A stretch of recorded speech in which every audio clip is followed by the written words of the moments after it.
Hey friends, this is G and today we're making this cloud funnel pour.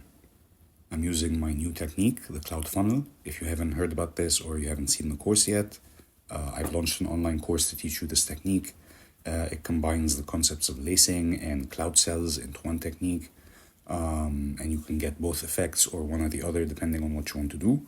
And I'm gonna demonstrate it with this painting today. So I'll show you what colors I'm using. So the colors I'm using neon lime green from Arteza. Consistency should look something like this. Up next is the pearl ocean blue from Arteza. This one's a metallic color. And again, pretty much roughly the same consistency on this color as well. And finally, I'm gonna mix dioxazine purple from Liquitex with neon purple from Arteza to just brighten up, because dioxazine purple is quite dark, so I'll just brighten it up with another purple. And again, we'll get about the same consistency. Now, with those two colors, I'm also going to use a lacing mix and a cloud mix. That's pretty much what causes the reactions that happen in painting.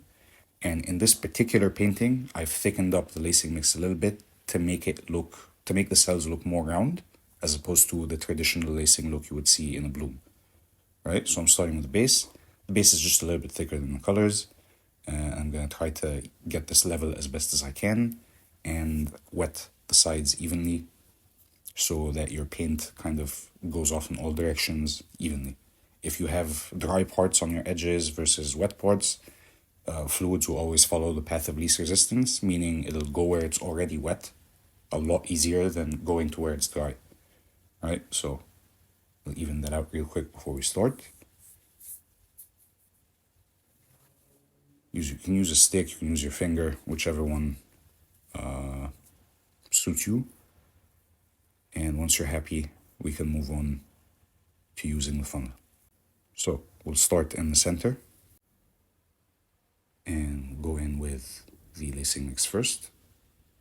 Then I'll use the purple and then the blue. Then I'm gonna add some cloud mix in here first, and then I'm gonna go purple and blue again, and then use that neon green at the end, and just a little bit more cloud mix. All right, once you're happy, I'll start making these very small ripples with the funnel, and that should release the paint while keeping our lacing mix on top.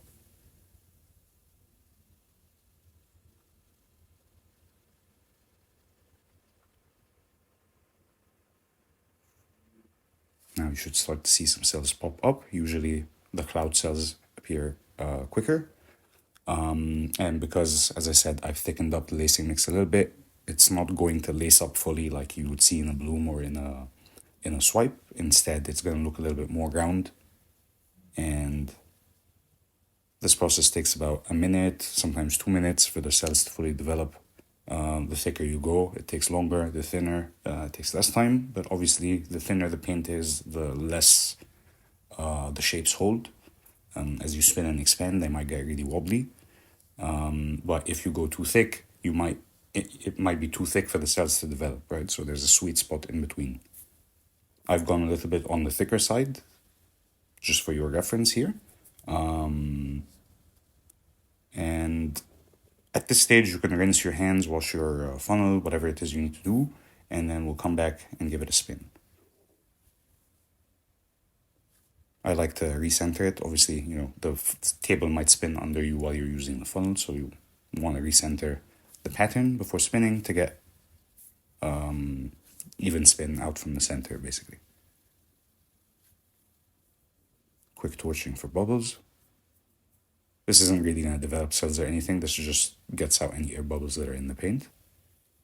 And once you're happy and you feel like it's centered, if you want to throw your pattern off center, you can. That's obviously an option.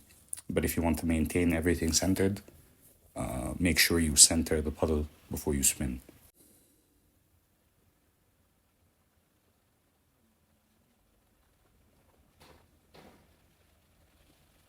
As you spin out your pattern, you might notice that it's gone off center again. It's okay to recenter it and tilt it as you need before you spin.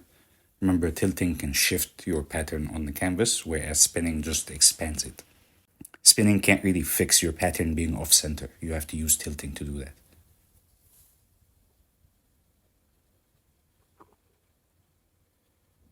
And towards the end, you want to check the center of your canvas for movement. If you have a little bit of movement in the center, that's okay. But if you find the whole painting is moving, you still have room to spin out some of that excess paint. And there you go. Here's my cloud funnel. And if you want to learn more about the technique, you can find the online course linked below in the course description.